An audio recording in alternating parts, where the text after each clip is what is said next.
In Indian illegally occupied Jammu and Kashmir, Indian troops in their fresh act of state terrorism martyred 2 more youth, raising the toll to 3 in the past 48 hours. The youth were martyred by the troops during a coordinated search operation in Peshamba Nagar area of Srinagar today.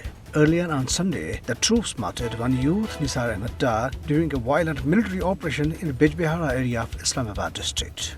On the other hand, victims of Lal Chowk massacre, considered as one of the grisliest acts of brutality perpetrated by Indian troops in Kashmir, await justice despite passage of 29 years of the gruesome tragedy.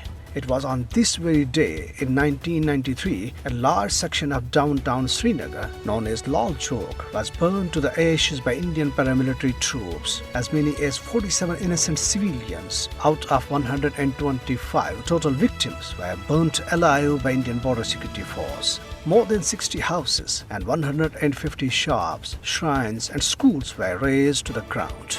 Meanwhile, 2 Indian policemen and a Central Reserve Police Force soldier were injured in an attack in Srinagar. The injured personnel were shifted to the hospital for treatment.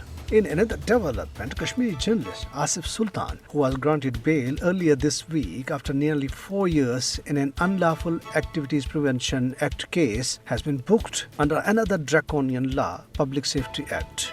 Rakesh Balwal, the senior superintendent of police Srinagar, confirmed that Sultan has been booked under PSA and shifted to Kol Balwal jail in Jammu division.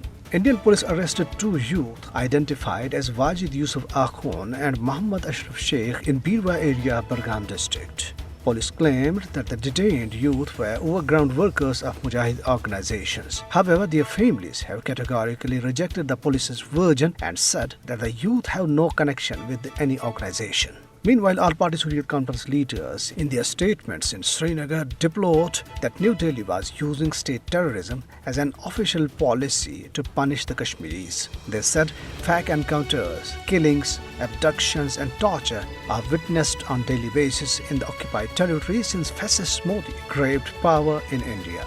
The Road Transport Corporation (RTC) employees carried out a protest demonstration in support of their demands and said that their salary is pending for the past 4 months or so. On the other hand, the residents of Tantrepora area, Palhalan in Baramulla district, blocked Srinagar-Baramulla highway in protest against the failure of the department concerned in ensuring drinking water supply to the area.